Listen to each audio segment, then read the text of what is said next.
about You're so far away. I'm sitting in front of Alexa. Listen, as you It's my should job. do. There we go. Right. How are you doing? Doing great. So going to get started. So I'll start with talking. You're trust. Yeah. Let's keep it interesting. I just took a double take. So as the series has grown, Juliana has become the center of the series in a lot of ways. So how has this affected your performance as the character has grown into something essentially bigger than herself?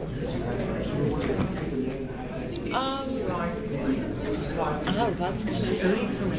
I mean, I don't see it that way, so I'm trying to wrap my head around that and answer appropriately.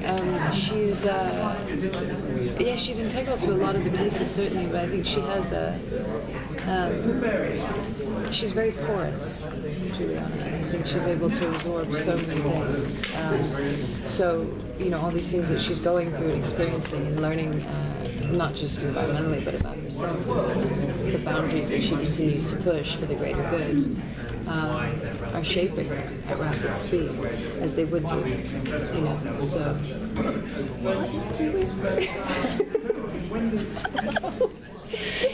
Total panic. Lost my train of thought. Yeah. You were doing a really good job answering that question. I have to get footage because I've taken over the Prime Video account. That's right, it's your job. Sorry. But that was really sweet. That's going to be a big hit. Okay, sorry. Go back to your answer. So, I think the series is shape-shifting, you know what I mean? Like we're starting to develop different understandings of the mythology and the films and the all realities and she's somebody who's now sort of tapping in, she's the only one really tapping into those aspects of her alternate self. And so, bigger than herself, there are many selves. So what would you say is the essential self, no matter what alternate reality she's in?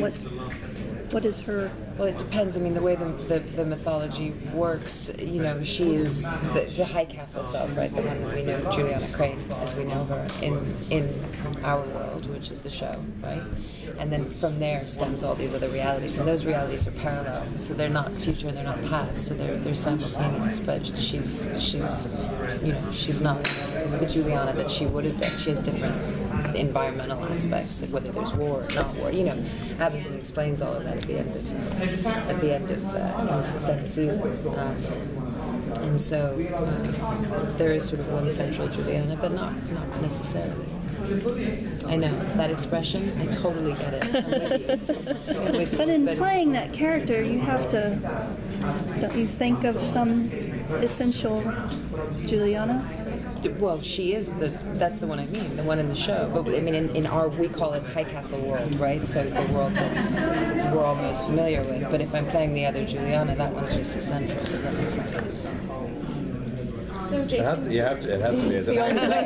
There's no other way. as the real thing every time. Yeah. So Jason, your character is coming into the third season. We still don't know a lot about him at this point, but what we do know is that he still believes in America and what it could be, its ideals. Why does your character continue to feel that way after everything that he's been through? Well, gosh, I mean, it's hard to talk about that without revealing his backstory, which is something you obviously kind of have to tune in for.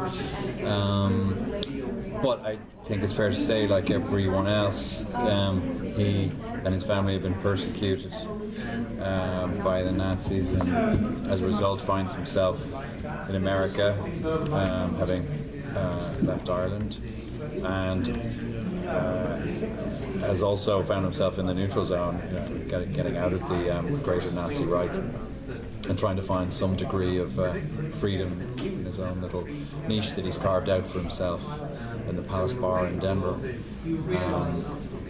And so I think, I think essentially he's a good person, but we're not quite sure whether to trust him or not. And he's certainly a hustler, and has the gift of the gab, and offers black market goods and services. And that's how he ends up meeting Juliana.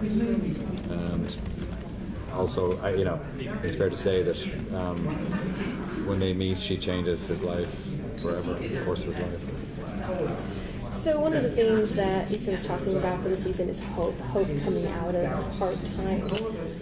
What word does that mean to each of your characters?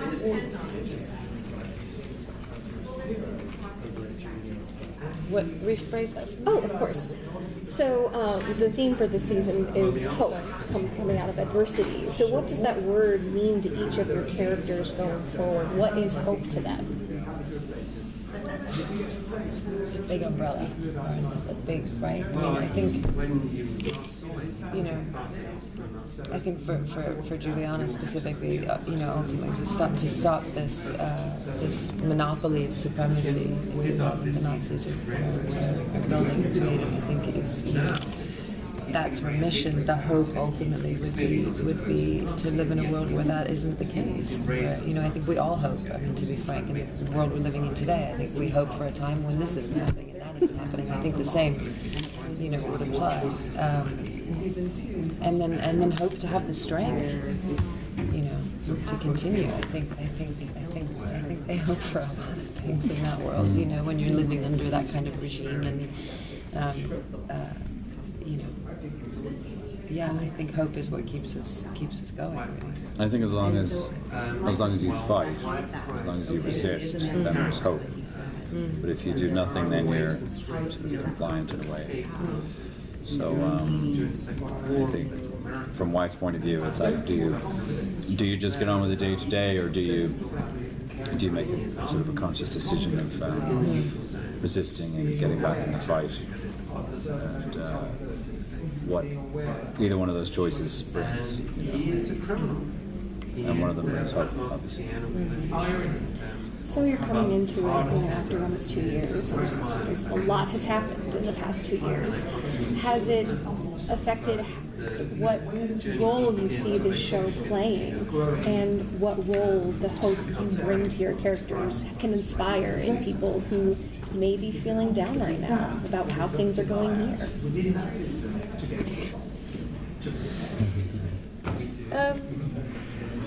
Yeah, I mean, it's a difficult thing because I think we all interpret, you know, material and things that we come across differently, and it's personal to all of us, right? So I hope that there's some semblance of connectivity more than anything, that people are able to connect to these characters, though they're living under extreme circumstances, and, you know, there's a dictatorship, and they're living under this, you know, insane low ceiling, if you will, of fascism and control,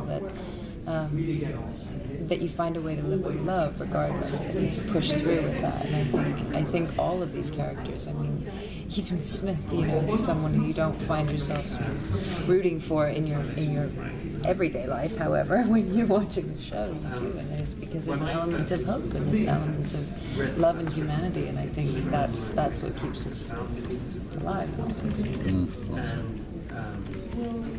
Jason, what is it like to come in the third season and join what's really a close cast and it's cameras eventually so much? What is it like for you to come into that cast now? Well, it's nothing short of terrifying.